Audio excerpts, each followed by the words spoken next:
नाम नहीं लिया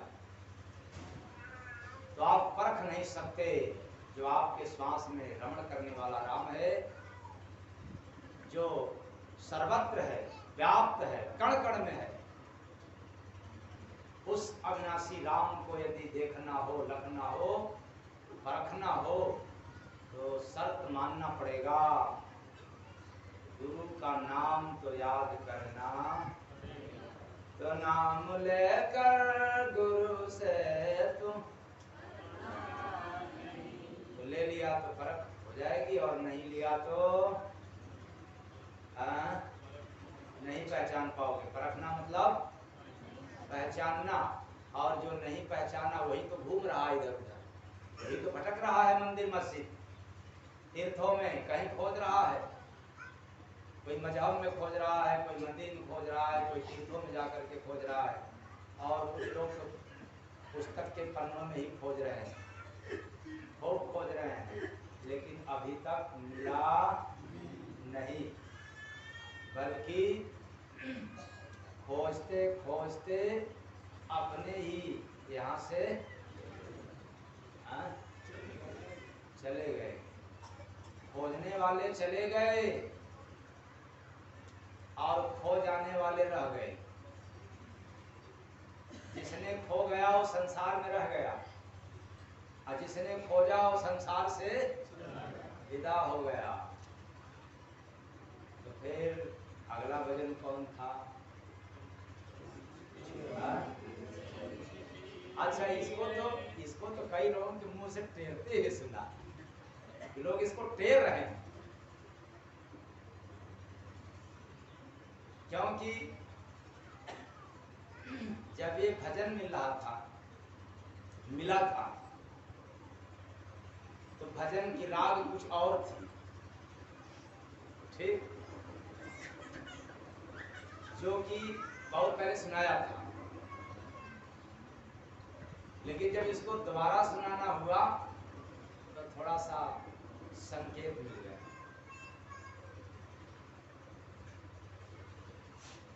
वही तो लय आप लोगों को सुनने को मिला था कल।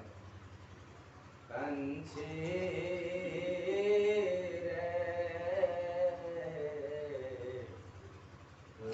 चले अपने दे,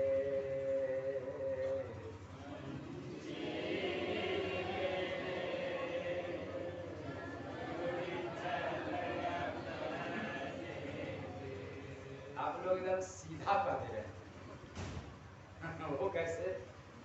पंछी रे उड़ चल, जबकि मैं सुना रहा हूँ आप लोगों को, पंछी रे उड़ चल अपने दे, पंछी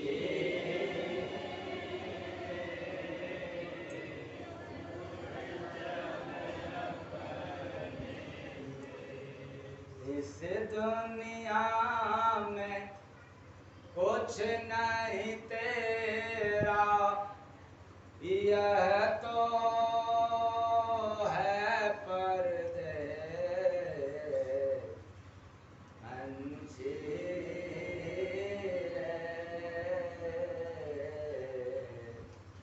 उड़ चल अपने देश,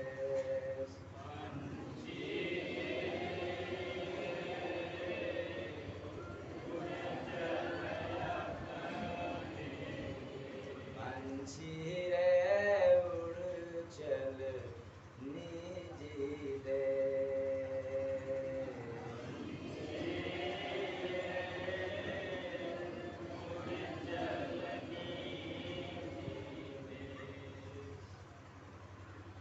तो पंछी मतलब यह जीव, और आ जा रही है, आने और जाने का सामर्थ्य है इस सांसों को। तो क्या कभी मानुष तन की सफर करता है, तो कभी कौवा के शरीर में, तो कभी कछुआ के शरीर में, तो कभी सांप के शरीर में, तो हर जगह तो सांस आ रहा है, जा रहा है। बड़ा इसका काम है, बड़ा भूमिका है, रोल है इसका।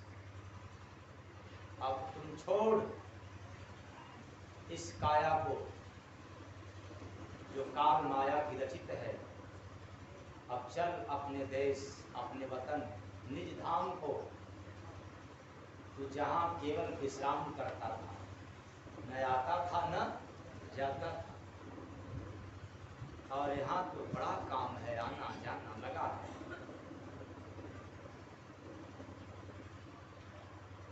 उसके बाद फिर आप लोगों को आज क्या सुनने को मिला था सुबह में? हाँ, ससिया के डोरिया धइ के करेला भजनिया, ओ कि कोई ना, ओ कि कोई ना, तुझे गुरु के चरनिया, ओ कि कोई ना, तुझे गुरु के चरनिया, ओ कि कोई ना। तो सांस एक डोर है जिसका और अंत नहीं है, इसलिए जो इस सांस रूपी डोर को पकड़ लेगा उसका कभी भी संसार में अंत नहीं होगा, वो सदा संसार में अमर रहेगा। जिसने सब कुछ हासिल किया, सब कुछ पकड़ा, लेकिन श्वास की डोर नहीं पकड़ सका, तो फिर यहाँ आया जरूर, उसके बाद मर जाएगा, फिर उसका कोई नाम भी लेने को राजी नहीं। लेकिन शर्त है कि श्वास की डोर वही पकड़ेगा जो गुरु के चरण की पूजा करेगा, गुरु भक्ति करेगा। किसकी भक्ति? अब दो बातें यहां पर आती हैं, एक भगवान की पूजा और एक गुरु की पूजा। इसका मतलब यह नहीं हुआ कि भगवान नहीं है।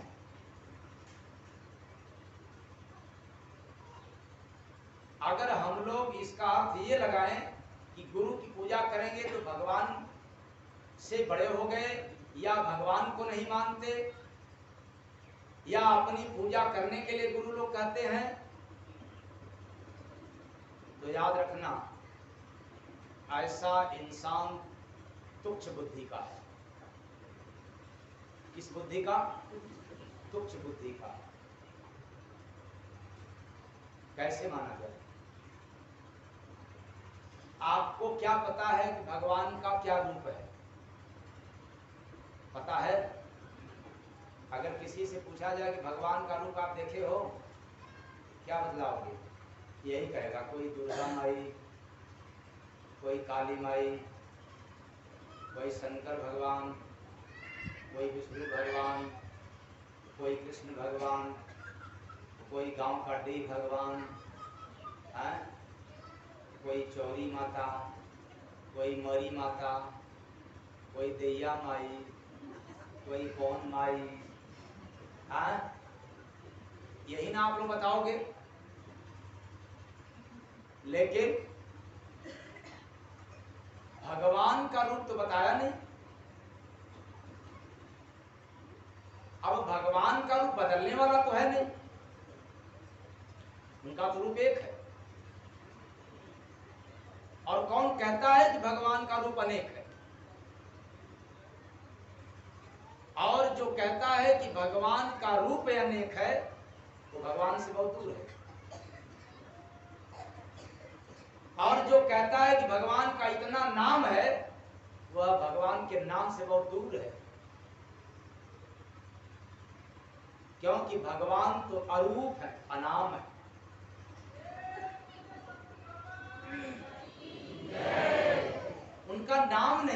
उनका रूप नहीं। तो अब नाम नहीं है, रूप नहीं है, तो फिर हम लोग यहाँ पर आकर के फंस जाते हैं। तो जब नाम नहीं है तो पुकारेंगे कैसे, और रूप नहीं है तो पहचानेंगे कैसे? इसी के लिए आपको गुरु की पूजा करना पड़ेगा। किसकी पूजा? क्योंकि जब गुरु की पूजा करेंगे तो एक की पूजा करेंगे, और गुरु की छोड़ा तो पता नहीं कितने लोगों की पूजा करोगे। अभी नवरात्र था, नवरात्र में 9 दिन तक किसकी पूजा की? हाँ, अच्छा कोई कह रहा 9 दुर्गा। 9 दुर्गा का नाम? हाँ, हो गया खटिया, खड़ी, बिस्तरा। अब इसमें से कोई जानकार होगा, रट लिया होगा कि माँ दुर्गा का 9 रुपये है तो 9 नाम ये है, ठीक। लेकिन रटंतु विद्या से भी कल्याण होने वाला नहीं है।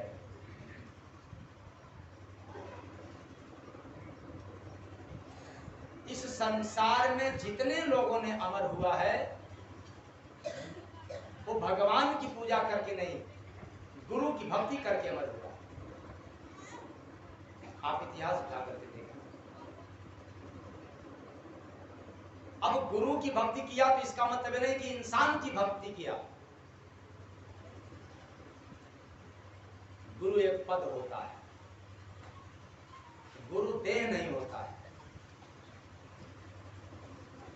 अगर देह की पूजा मानी जाए तो कोई शंकर की पूजा करता है तो देह की पूजा किया कि शंकर की किया?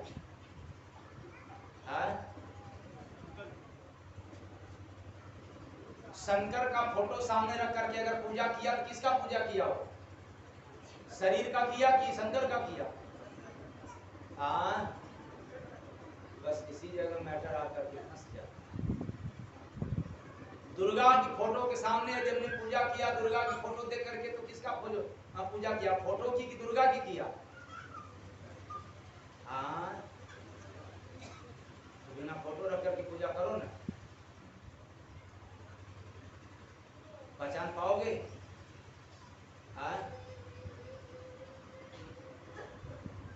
पहचाना कैसे? जब फोटो आपके सामने हुआ, आपके श्रद्धा को, आपके विश्वास को रोकना हुआ, और जब रुका तो फिर मोको कहां ढूंढे बंदे में तो तेरे। तो जब तक आप गुरु की पूजा करोगे नहीं तब तक विश्वास आपको होने वाला नहीं है। तब फिर क्या होगा? तब श्रद्धा रहेगा, विश्वास तो नहीं होगा लेकिन श्रद्धा होगा, और श्रद्धा में आप भटकते रहोगे। श्रद्धा कभी भी स्थिर नहीं होता।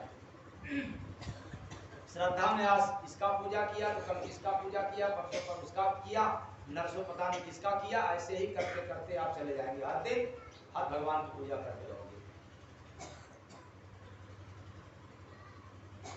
और भगवान कृष्ण कहते हैं कि भाई है अर्जुन, सबको छोड़ दो, लो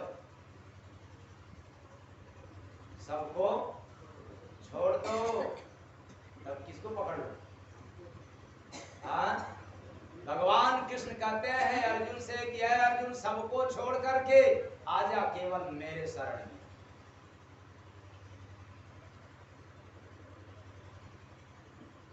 केवल केवल मेरे शरण में। और उधर कहते हैं कि जो कोई कामना युक्त, श्रद्धा युक्त जिस भी देवी, जिस भी देवता को याद करता है, कुछ भी मांगता है, तो देने वाला भी मैं ही हूं। मतलब न कोई देवी दे सकता है, न कोई देवता दे सकता है, देने वाला भी मैं ही हूं। लेकिन याद रखना अर्जुन, दिया मैं लेकिन नाश हो गया। देने वाला मैं हूं, नाश हो गया, क्योंकि तूने मेरे से नहीं मांगा। किससे मांगा था? श्रद्धा युक्त, कामना युक्त। कोई दुर्गा से मांगा, कोई काली से मांगा, कोई शंकर से मांगा, कोई विष्णु से मांगा, तो हमने दे दिया। क्यों दे दिया? कि उनके पास सामर्थ्य नहीं है देने का। क्यों दिया? कि आप श्रद्धावान हो, आपने मांगा और व्यवस्था में हमें देना पड़ा, इसलिए दे दिया। लेकिन अर्जुन, जो कोई मुझसे पाता है उसका फल कभी नाश नहीं होता।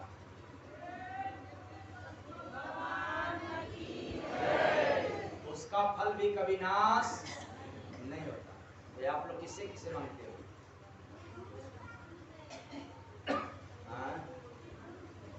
गाय काली माई आंख मिल जाता तो हम सब कुछ देख लेते। गाय लक्ष्मी माता अगर धन मिल जाता तो, और गाय हनुमान जी अगर ताकत मिल जाता तो, यही बात ना। आप लोग मांगते, थोड़ा थोड़ा मांगते, मिल जाता। इसलिए याद रखना, श्रद्धा में हम लोग फंसे हुए, इसलिए हम भगवान को पहचान नहीं सकते। तो भगवान को पहचानने के लिए, भगवान को पाने के लिए हमें मात्र संसार में एक काम करना पड़ेगा, गुरु की भक्ति करना पड़ेगा। किसकी भक्ति? और ये प्रथम भक्ति। ये भक्ति कौन है? और इसको मैं नहीं कह रहा हूं, साबित कौन किया? फिर से याद रखें, गोस्वामी दास जी अपना इष्ट किसको बनाया था? राम को। गलत है या सही है? न जाने कितने बार प्रमाणित किया है कि हमारे तो इष्ट राम है। सबके हो सकते हैं कोई और भगवान, लेकिन हमारे इष्ट, हमारे भगवान राम है। और फिर भी राम को इष्ट बनाने वाला गोस्वामी दास जी ने क्या लिखा? किससे तारन तार होगा? अरे बात समझ में नहीं आ रहा? कहां ज्ञान है आप लोगों का? कैसे फंस गया? राम राम तो रटते हुए आप लोग, लेकिन राम को भी पावर नहीं है। कोई अपने इष्ट का अनादर नहीं करता, पक्षपात करते हैं लोग। लेकिन वाह हरे गोस्वामी दास जी ने सत्य को कभी भी न छिपाया जा सकता है, न छिप सकता है।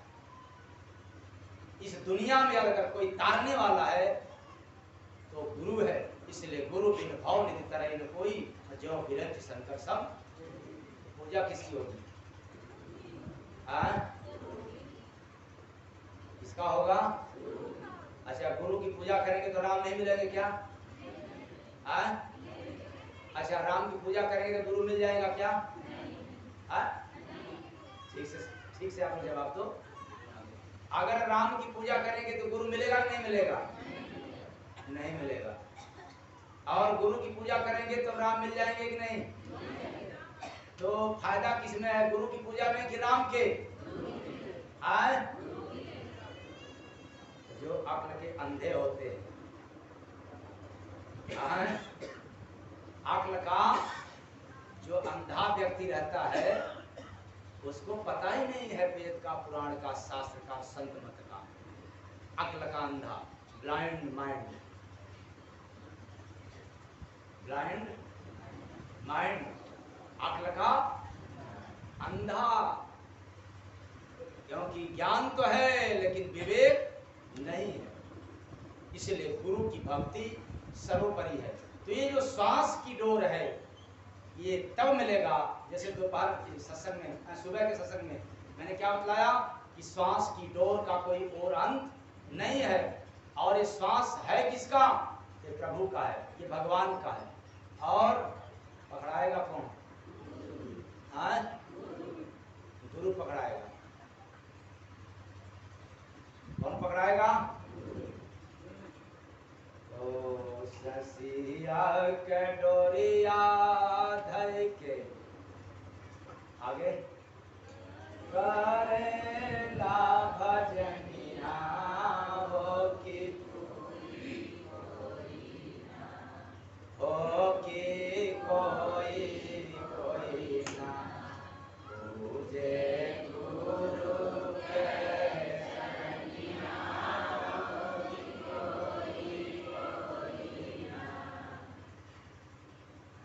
श्वास की डोर को पकड़ाने वाला है इस संसार में कोई सदगुरु, और हमेशा गुरु भक्ति करने वाले साधक की वाणी सदैव अमर हुआ है। उसी साधक की वाणी अमर हुआ है जिसने गुरु की भक्ति किया है। बहुत सुंदर सुनाने वाला है तो भी उसकी वाणी कभी विख्यात नहीं हो सकता, लेकिन ऐसे फकीर की वाणी तो प्रसिद्ध हो जाती, अमर हो जाता।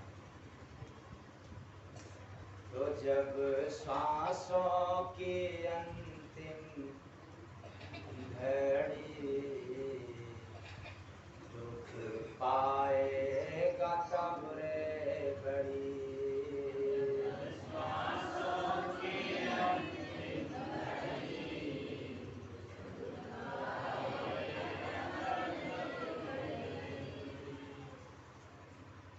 तो श्वासों की जो अंतिम घड़ी है, जब यहाँ से अब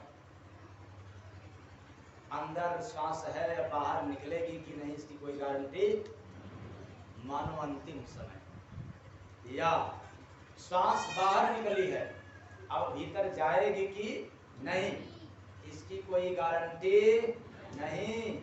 तो दुख पाएगा तब रे, तब मतलब दुख बहुत बड़ा मिल जाएगा। इसका मतलब यह हुआ कि जब तक श्वास का आना जाना है दुख है, लेकिन बड़ी नहीं है। क्यों बड़ी नहीं है? कि श्वास के होते आप दुख को हटा सकते हैं, और जब श्वास रुक जाएगा तो फिर दुख हटने वाला नहीं है, बल्कि जो है सब संचित हो जाएगा।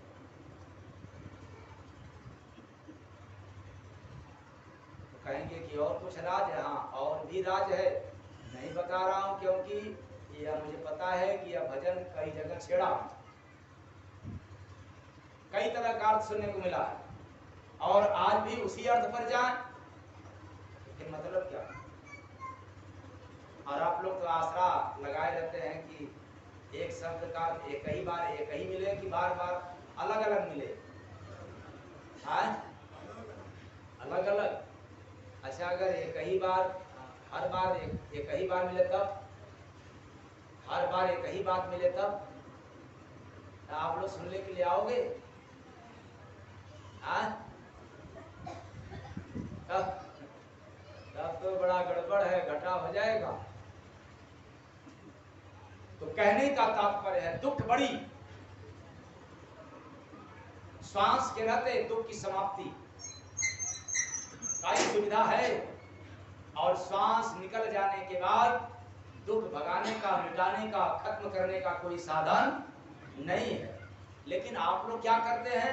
जब तक श्वास आता है जाता है तब तक आप लोग बैलेंस बनाते हैं। क्या बनाते हो? इसका बैलेंस, मोबाइल का नहीं, 99 का। इसका बैलेंस। तो जब तक श्वास आए जाए तब तक आप लोग बैलेंस बनाते हो। इसलिए मैं कहता हूं कि आप अपना बैंक बैलेंस बनाने के चक्कर में श्वासों का बैलेंस खो देते हैं। एक दिन श्री राम नाम, तो जब श्वासों की अंतिम घड़ी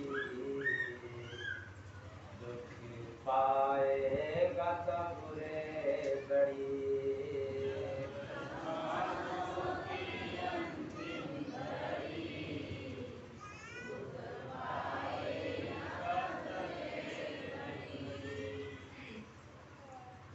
यह जो श्वास है बड़ी कीमती है। श्वास की तो इतना कीमत है, इतना कीमत है कि कोरोना काल में जितने लोगों ने फंसा था सबको याद हो गया होगा कि जब श्वास लेने में परेशानी हो रही थी तो कहाँ लोग भाग करके जाते थे? ऑक्सीजन लेने के लिए। क्या लेने के लिए?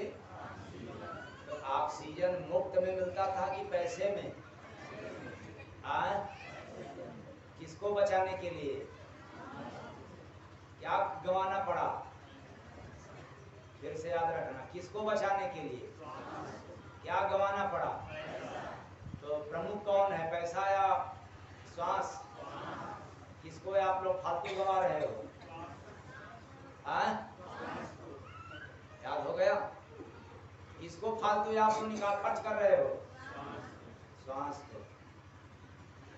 पैसे को तो बड़ा हिसाब से आप लोग खर्च करते हो, फालतू न खर्च होने पाए, इधर उधर न जाने पाए, साधु महात्मा में भी न खर्चा हो, दान धर्म परोपकार में न खर्चा हो, केवल केवल बिल्डिंग पे बिल्डिंग बनाते चलो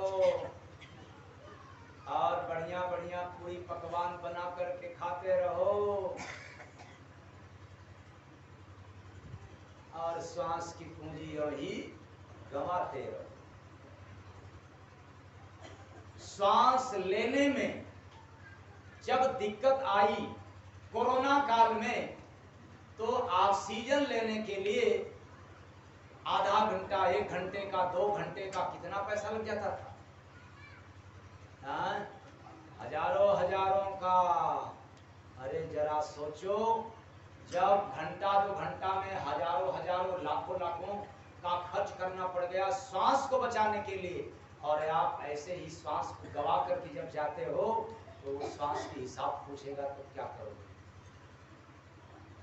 आपने ही यूं ही खर्चा कर दिया और हिसाब पूछेगा कि भाई मेरा धन कहाँ कहाँ खर्चा किया था, तो कहाँ कहाँ बताओगे आप लोग?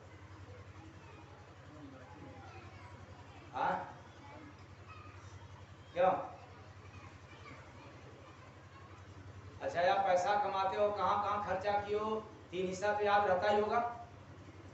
चलो 3 हिस्सा नहीं याद होता होगा, आधा हिस्सा तो याद होगा ही कि 1 लाख में यदि 1 लाख खर्चा कर दिया तो 50,000 तो याद रहेगा ही। वैसे तो आप लोग भुलक्कड़ नहीं हो इस मायने में, दिमाग में बहुत रखते हो कि 99 रुपया भी न हो, रुपया कहाँ भूल है, लाखों लाखों का हिसाब है, आप लोग रखते हो कितना खर्चा किया, याद रहता। और श्वास की पूंजी को आप बर्बाद करते हो। जब हिसाब मांगेगा कि हमारी पूंजी का हिसाब, तो कहाँ कहाँ खर्चा किए हो, तो आप उसे झूठ बोल पाएंगे लगता है, क्योंकि झूठ बोलने की आदत हो गई। कहते हैं ना कि मेरे पास टाइम नहीं है, तो वहां भी तो यही ना कहोगे जब पूछेगा कि भाई हमारा श्वास कहाँ कहाँ खर्च किया था।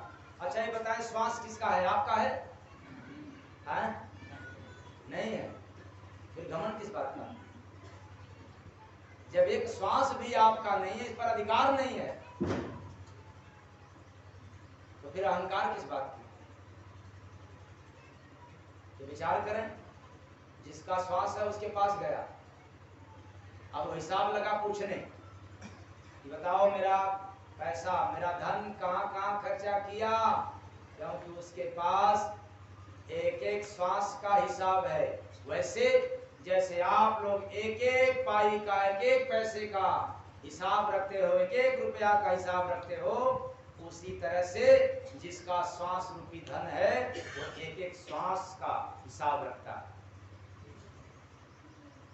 मेरा कहाँ खर्चा हुआ, इतनी बार बेईमानी करने में खर्च कर दिया। आप लोग बेईमान तो नहीं ना है?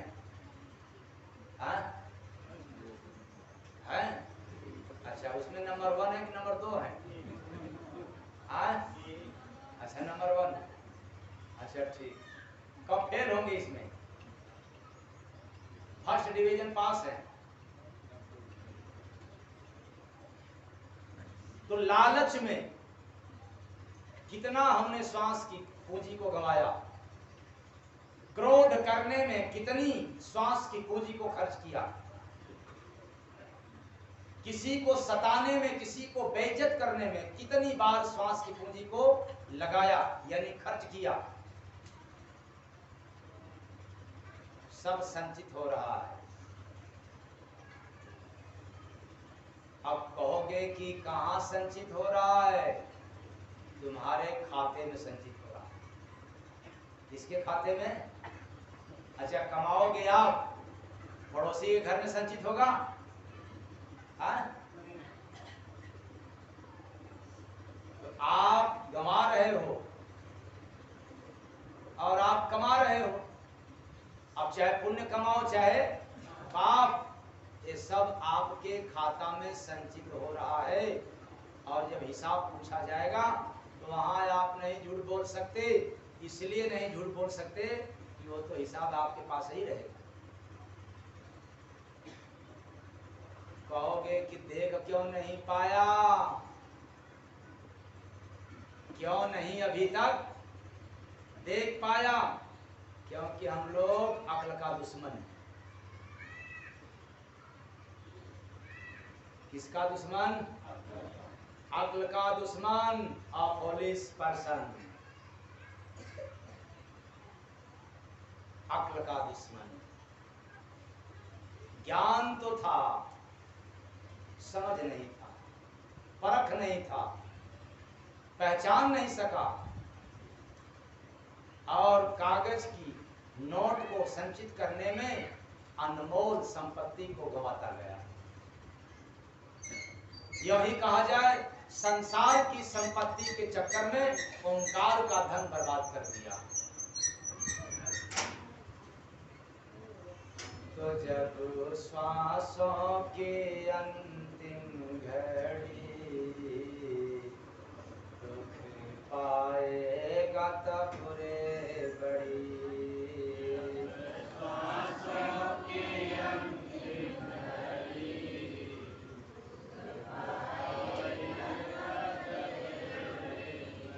तब उस समय दुख बड़ा हो जाएगा। क्यों?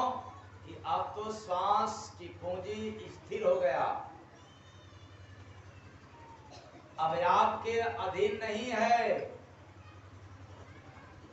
अब देह छोड़ दिया, अब जिसका धन था उसके पास हो गया। कहां किसमें खर्च किए हो वो सब हिसाब उसके पास हो गया, और आपका एक भी बहाना वहां चलता नहीं है, एक भी घूस नहीं चलता। ये नहीं कर सकते हो मेरे पास टाइम, मत पूछिए अभी मेरे पास टाइम। ये सारा झंझट क्या हो गया? खत्म हो गया। तब दुख बढ़ी, तब संकट बढ़ी। वो कैसा? अब तो लग गई हथकड़ी। क्या लग गया?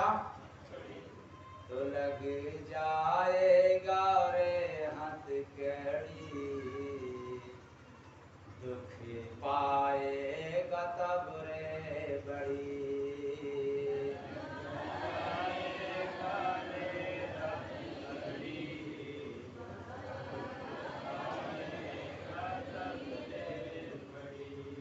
अब श्वासों का आना जाना रुक गया। अभी ऊपर मत जाना, पता नहीं ऊपर कहां, अभी अपने शरीर में ही तो रहो। जरा शरीर का अनुभव करो कि जब श्वास रुक जाता है कैसे वो काल के दूत के अधीन हो जाता है। इसलिए न श्वास आता है न श्वास जाता है, लेकिन श्वास रहता है। इसलिए मृत्यु के समय मरने वाले व्यक्ति का जो दशा होता है,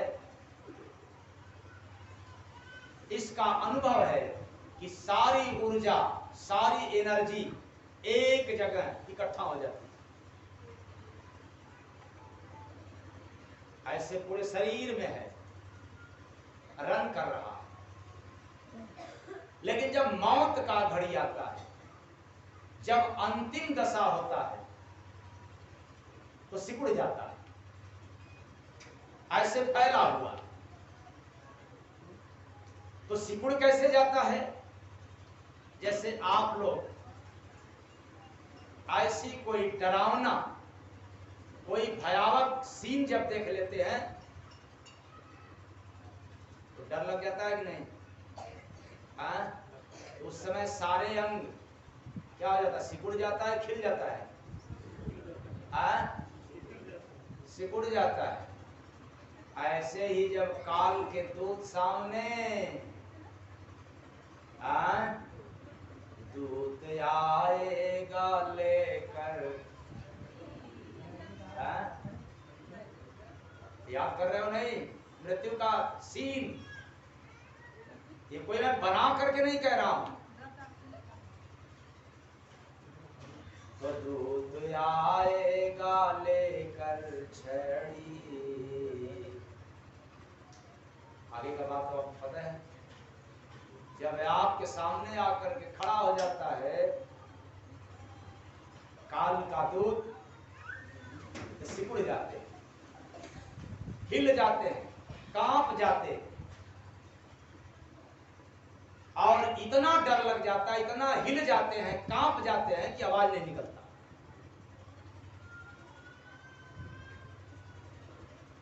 अब जरा सोचो, वह संकट छोटा है कि बड़ा है?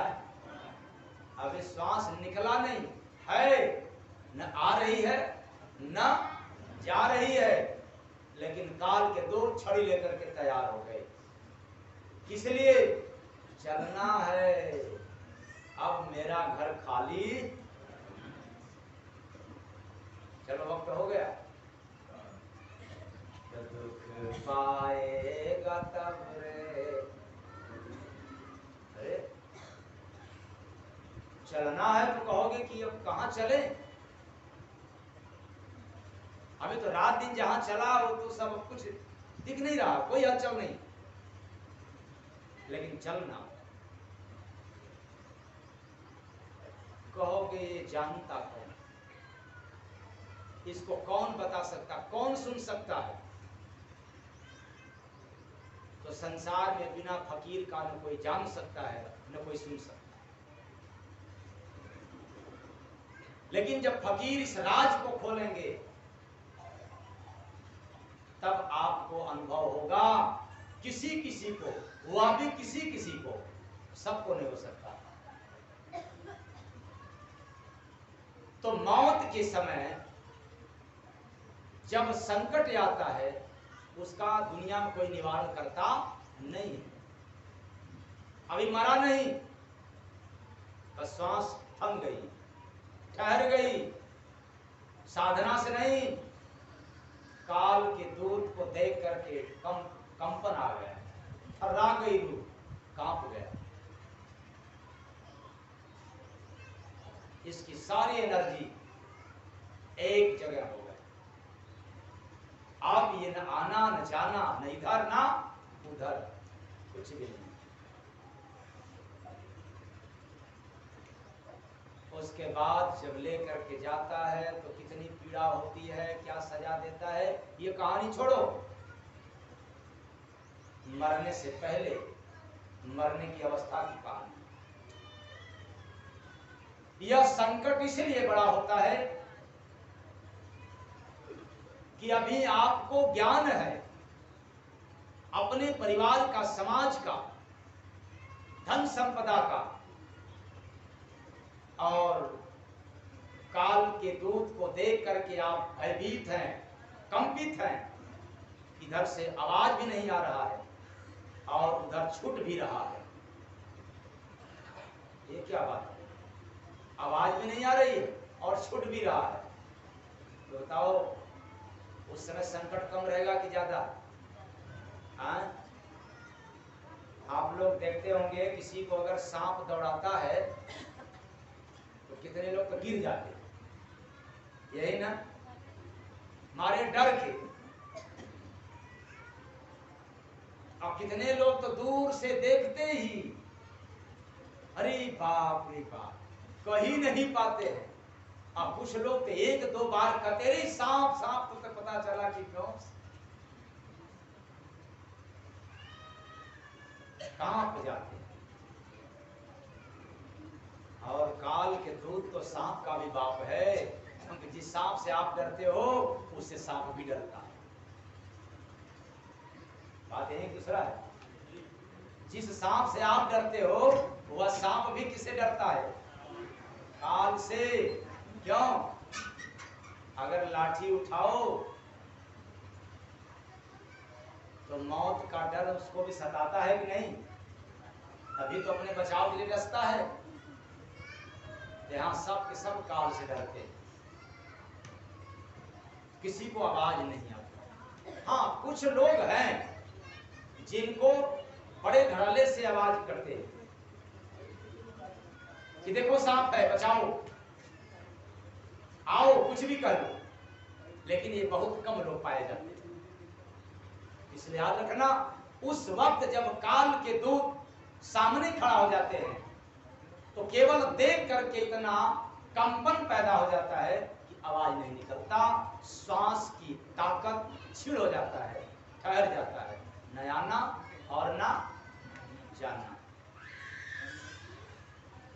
और उस समय वार्तालाप होता है। क्या होता है? वार्तालाप किससे होता है? जीव से और काल के दूत से। काल से नहीं होता है। अब वही काल से कहाँ बात होगी इतना जल्दी? मतलब इतना कहाँ पुण्य प्रताप है आपके पास कि काल से डायरेक्ट बात कर लोगे? अभी काल के दूत से वार्तालाप हो रहा है। क्या? काल का दूत क्या कह रहा है? चलो घर खाली कर दो, चलो मेरे साथ। तो जीव क्या कहता है? अभी छोड़ दीजिए हजूर, गलती तो हो गई है, मैं समझ रहा हूँ कि मैं गलती किया हूँ, क्योंकि आया था भजन करने के लिए और करने लग गया भोजन, भूल गया, लेकिन माफ कर दिया जाए। एक बार फिर दोबारा भूल नहीं होगा, अब तो भजन कर ही लेंगे। लेकिन काल का दूत भला कौन है जो आपको छोड़े?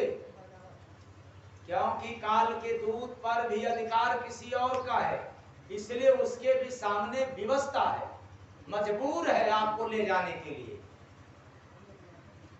आप लाख उससे जी हजूरी करोगे, फिर भी वो काल का दूत आपको छोड़ने वाले नहीं है। तो उस समय आपको सुख मिलेगा कि दुख? दुख। अभी मरे नहीं हो, केवल श्वास ठहरा है, अभी श्वास निकला भी नहीं है। ऐसे थोड़े तो स्वामी दास ने लिख दिया, जन्मत मरत दूसरा दुख। और हम लोग कहते हैं एक झटके में मर जाते हैं और एक झटके में। जरा याद करो, 9 महीना सफर करना पड़ता है जन्म लेने के लिए। कितने महीना? 9 महीना सफर करना पड़ता है। कहाँ? माँ के गर्भ में। और वो भी कैसे? मुंडी नीचे और टांग सफर करना पड़ता है। सुख मिलता है कि दुख? और जब यहाँ से जाना पड़ता है तब भी उल्टे लटका दिए जाते हो। क्यों? क्योंकि तूने बहुत बड़ा अपराध किया है। आया था हरि भजन के लिए। किसके लिए आया था? क्या करने लग गया? ये तो आपको पता ही है कि क्या करते हैं आप लोग। बात मालूम है ना? हरि का भजन करते हैं। आपको ये कहेगा हमने पूजा तो किया। किसका किया? डी बाबा। अरे तो डी बाबा का न किया हरि का भजन। तो कोई कहेगा दुर्गा माई का, तो दुर्गा माई का न किया। तो कोई कहेगा शंकर भगवान का, अरे हरि का भजन। तो फिर क्या अंतर है क्या? हाँ, तो अंतर है। किसमें अंतर है? जैसे राम में है और राम के नाम में, उतना अंतर है जितना राम में और राम के नाम में। तो बताओ, राम बड़ा कि नाम बड़ा? नाम बड़ा। कितने लोगों को मालूम है कि राम बड़ा? तो बड़ा गड़बड़ हो गया। लिखा तो है दोनों एक बराबर है। तो राम से बड़ा राम का नाम है, राम से बड़ा राम का नाम है। तो फिर उनका नाम क्या है? कहोगे राम, तो राम से बड़ा राम है, तब ये नहीं कहना चाहिए। लेकिन क्या कहा जाता है? राम से बड़ा राम का, और वो नाम सबके अंदर है, वो नाम घट घट व्याप्त है। ऐसा कोई व्यक्ति नहीं है जिसके भीतर वो राम न हो।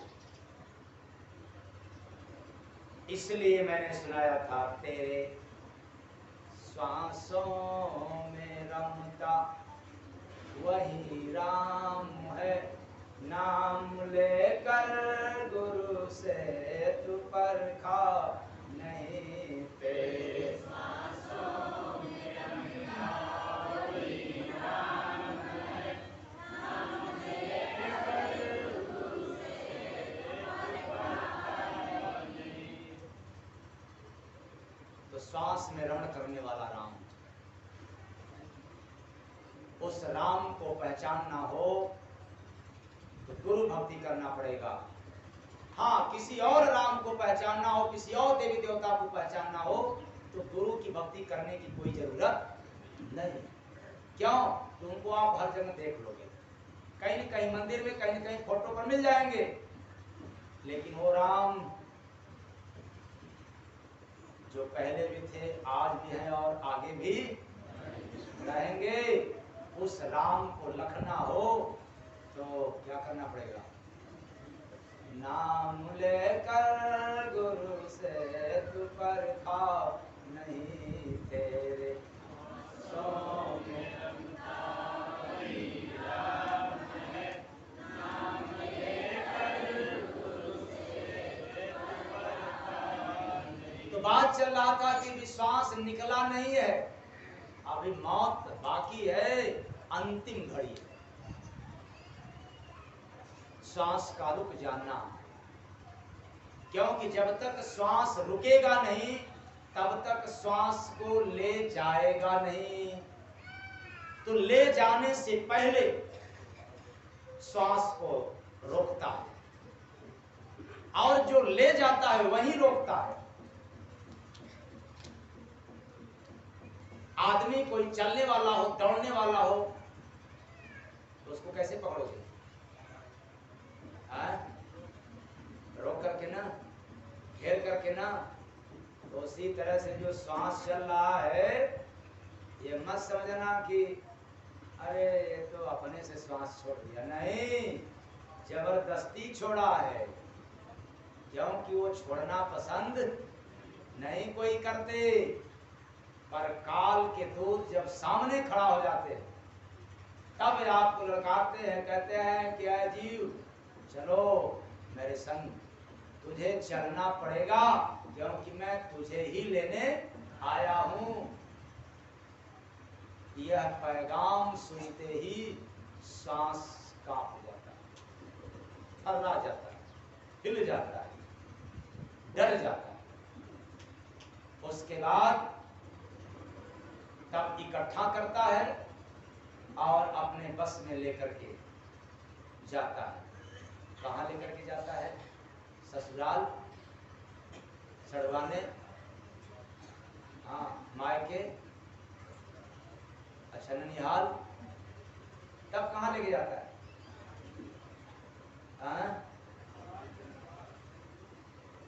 काल के दरबार। कहाँ लेके जाता है? एक प्रकृति का नियम है, ये मैं कोई अपने से बना करके नहीं कह रहा। आप संत मत को पढ़ करके देख लेना, यही मिलेगा कि जीव को जो बिना भक्ति भजन किए, जो गुरु का भक्ति नहीं किया, उसको काल के दूत आते हैं और लेकर के जाते हैं काल के दरबार में। किस लिए लेकर के जाते हैं? आपकी सेवा के लिए कि अच्छे तरीका से सेवा करने के लिए?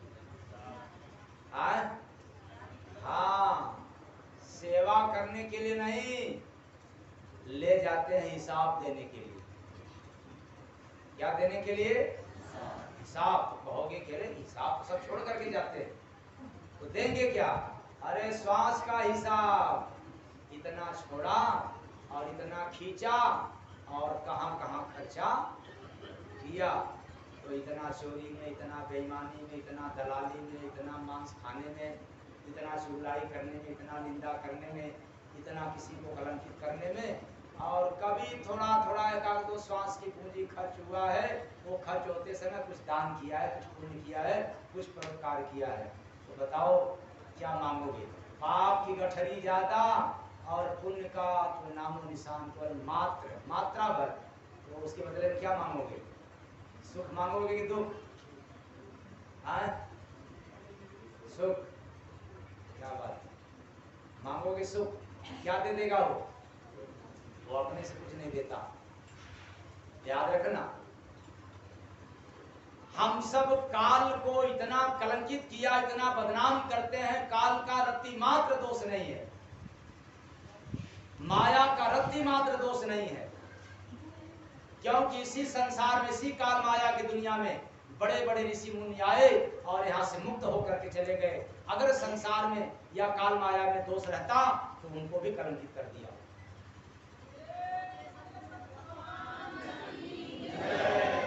काल का कोई दोष नहीं है, न काल अपने से सजा देता है, आपकी किए हुए कर्मों का अंजाम देता है। उसको मात्र इतना अधिकार है कि जो जीव भजन नहीं किया है, जो सेवा नहीं किया है, जो नेक कार्य नहीं किया है, उसको अंजाम देता है।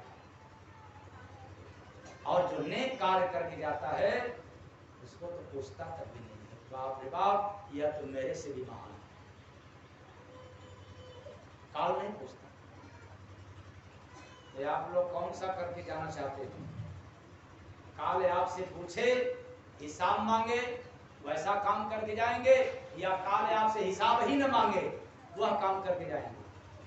अगर आप कमाते हो, आपसे कोई हिसाब मांगे तो आपको अच्छा लगता है कि बुरा लगता है? क्या लगता है? अच्छा, जितने कमाने वाले पति हैं, यदि उनकी पत्नी हिसाब मांगे तो अच्छा लगता है कि बुरा लगता है? बुरा लगता है। सुन लो आप लोग, हिसाब आप लोग नहीं मांगती हो कि मांगती हो? मांगती हो तो सोच लो, कहते तो होंगे नहीं लोग, ये तो मैं हूं आप लोगों का हितैषी।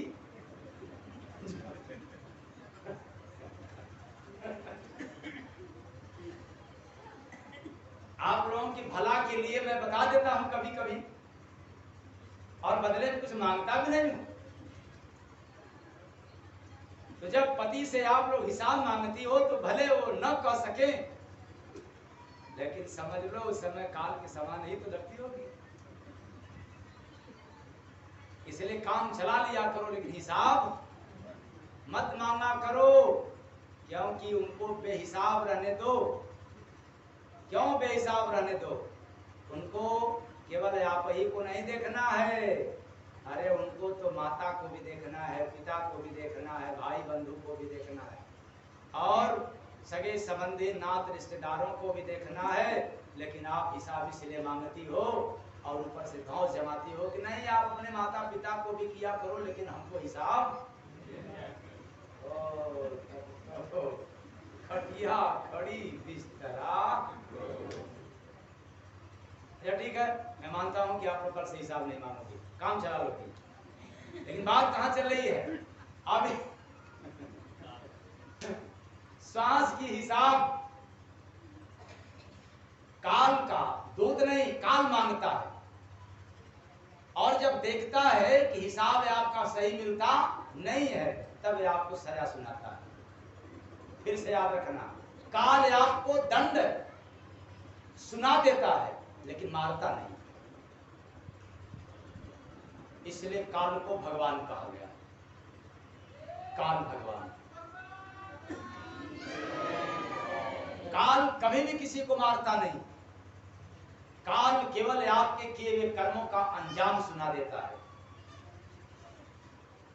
और मारने पीटने वाले, सजा देने वाले तो कौन है? काल के दूत हैं। जैसे दरोगा के सामने जाओगे तो पहले कौन, दरोगा ही मारेंगे कि सिपाही? अब कोई कोई दरोगा ऐसा मिल जाता है कि अफवाह शुरू की अपने ही पीटना चालू कर देता है। ठीक, तो यहाँ काम क्रोध लोभ के वशीभूत दरोगा है, इसलिए अपने भी वार कर देते हैं। लेकिन वो काम क्रोध लोभ से मुक्त है काल पुरुष, इसलिए वो कभी मारता नहीं है, आपके किए हुए कर्मों का सिर्फ फल सुना देता है।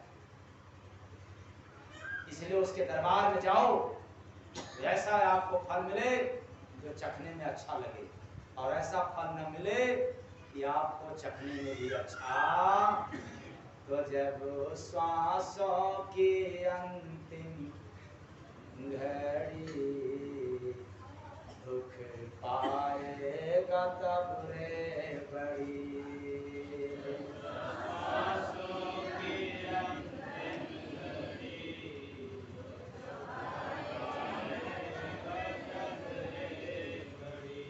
बनरा सुअरी को देखत लुभाए रे, जब आयल तूफानवा।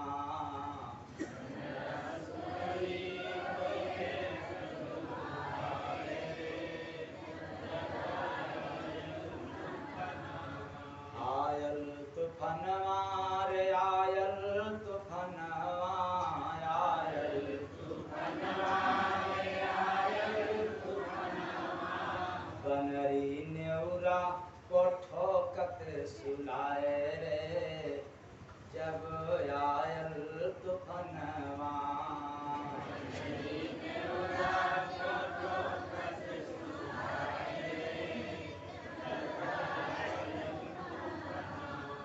नगरी में देखे अजब सब अजूबा, नगरी में देखे अजब सब अजूबा।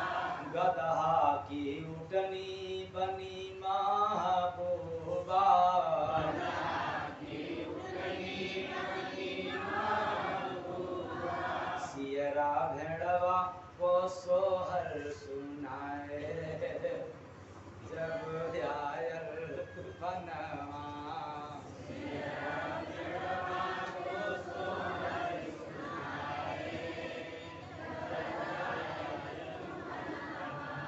नगरी में बेचत बापुतिया मिठाई, नगरी में बेचत बापुतिया मिठाई।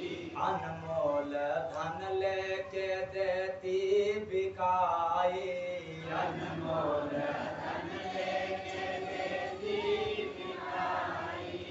मिठाई पशुओं को बहुत सुहाए रे, जब आयल तूफानवा।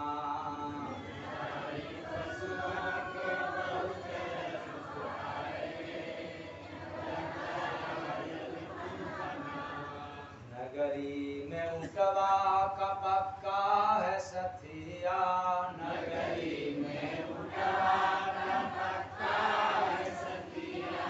छोड़त कभी ना संगत रे हथिया, छोड़त कभी ना संगत रे हथिया। भलुआ कुकुरा को पीटत बुलाए रे, जब आयल तूफानवा।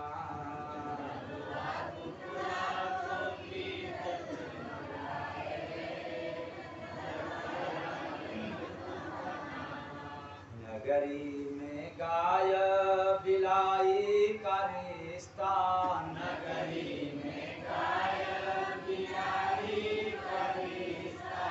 जय गुरु बंदे जो ताड़त परिश्ता, जय गुरु बंदे जो ताड़त परिश्ता। मुसवा बरधा को दूहत पूजाए रे, जब आयल तूफानवा।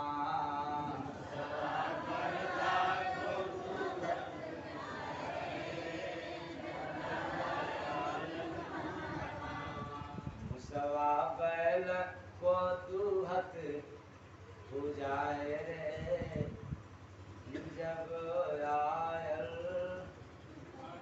तूफानवा। ये बात बड़ी उल्टी है, ये कहीं लिखा हुआ नहीं, लेकिन आपके शरीर में है सब। वेद के पन्ना में तो नहीं लिखा है, लेकिन आपके शरीर में लिखा है। हाँ, जो इसका अर्थ है वो वेद में लिखा हुआ है। उल्टी बात का जो अर्थ है वो कहाँ लिखा हुआ है? वेद में। लेकिन उल्टी बात किसी वेद में लिखा नहीं है, वो आपके अंदर है। तो आप जाओगे वेद का अध्ययन करने के लिए, मिल जाएगा क्या? कहाँ बैल को मुंह रहा है? हाँ? मिलेगा? और यहाँ तो आपको सुनाई दिया झटके में, मुसवा बरधा को दूहत पूजाए रे, जब आयल तूफानवा।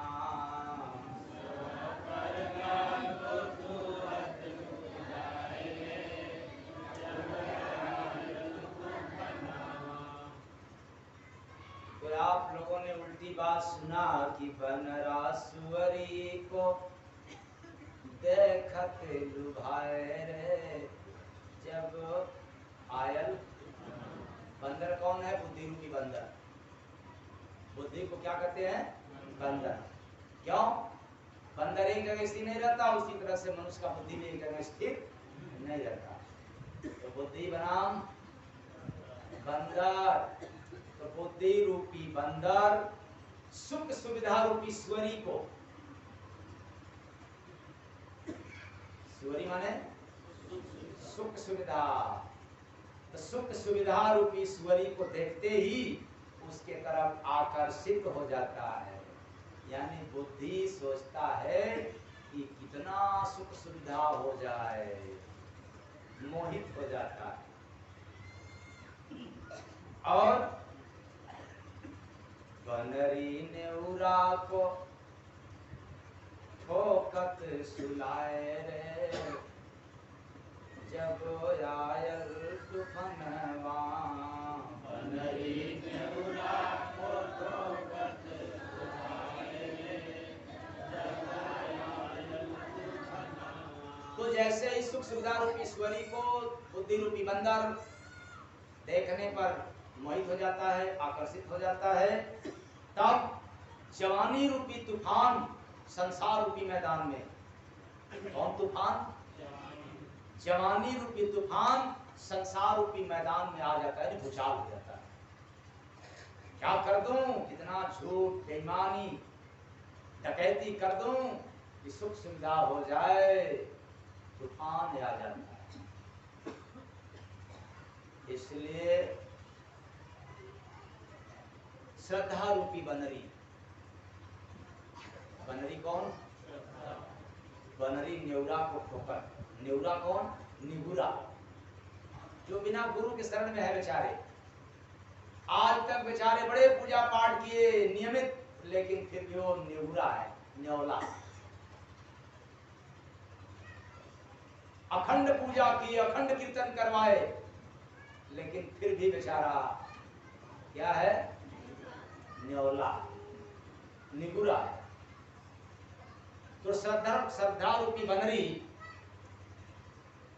निगुरा रूपी नेउर को रीत रिवाज प्रथा प्रचलन रूपी हाथों से ठोकर अज्ञानता रूपी नींद में अंधविश्वास रूपी बिस्तर पे सुला देती है। अंधविश्वास,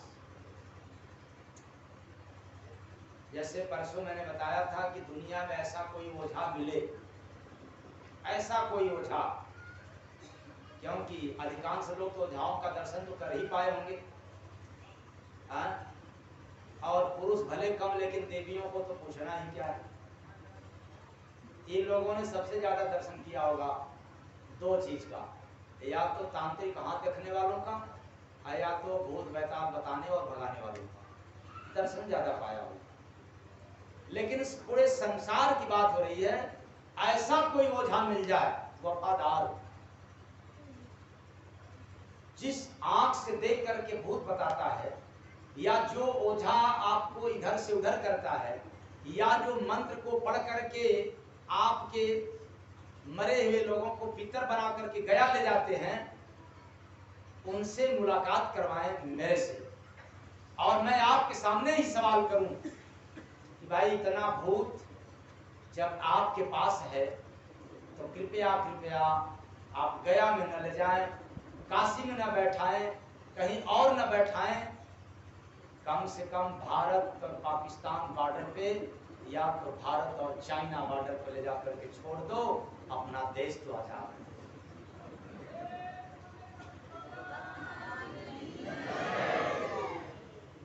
ऐसा कोई मिलेगा क्या?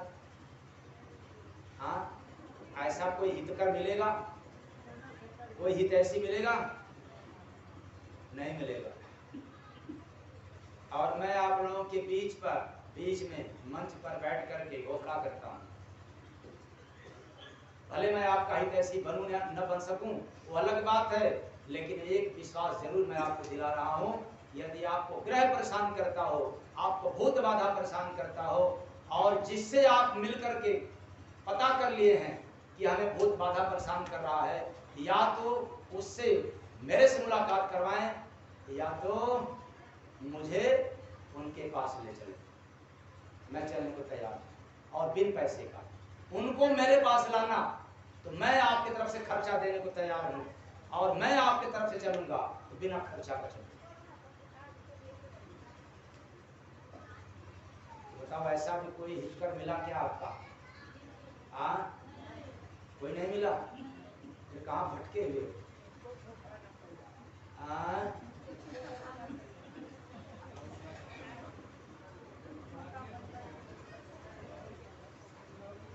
तो नगरी में देखे अजब सब यजुबा, गदहा की उठनी बनी महबूबा, गदहा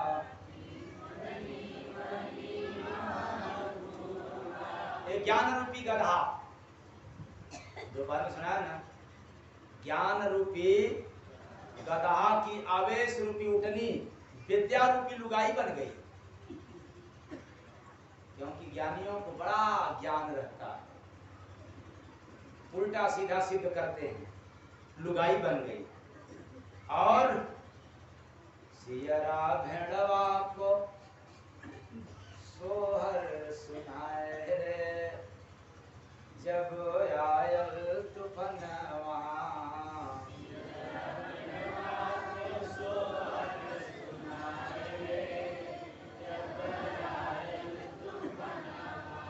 ये निंदा रूपी सियार, जितने लोग निंदा करते हैं वो अपने आप को क्या समझेंगे? मैं नहीं बना रहा हूं आप लोग, भला मैं हूं कौन बनाने वाला? हाँ, अगर निंदा करते होंगे तो अपने आप जांच लेना, परख लेना। तो निंदा रूपी सियार, भीड़ रूपी भेड़, अवगुण रूपी सोहर सुना रहा है। यानी निंदक जो है अवगुण की ही बात बोलते हैं, अच्छाई बात बोलते नहीं। तो भीड़ को यानी समाज को सुनाते हैं, और अपने को बड़ा बनने के लिए सुनाते हैं। इसलिए एक बात पक्का याद कर लेना, अगर चाहे मैं हूं, खुद मैं हूं, या समाज के कितने भी ज्ञानी वर्ग हों, आपकी निंदा तब करेंगे जब अपने आप को श्रेष्ठ बनना चाहेंगे। और आज तक किसी की निंदा बुराई करके कोई श्रेष्ठ बना नहीं, फिर भी बेचारे अज्ञानी लोग, काल माया से ठगे हुए जीव बार बार किसी की शिकवा शिकायत करके ही वो महान बनना चाहते हैं। वेद प्रमाणित है कि आज तक कोई भी पुरुष न महान बना है, न आगे जय गुरु बंदे महाराज का फरमान है, न कभी बन पाएगा। प्रेम से बोलिए सतगुरु भगवान की। बल्कि महान वही बना है जिसने सबका सम्मान किया। बिना सम्मान किए कोई महान आज तक नहीं बना। फिर भी हम लोग बिगड़ जाते हैं, भूल जाते हैं। बनरा सुअरी को देखत लुभाए रे, जब आयल तूफानवा। बनरा सुअरी को देखत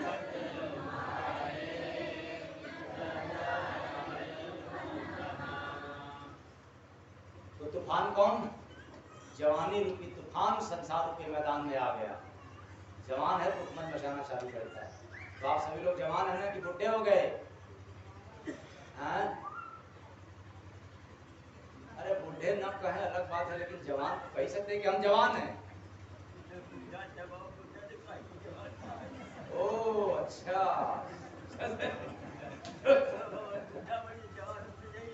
तो जब सांसों की अंतिम घड़ी दुख पाएगा तब रे बड़ी।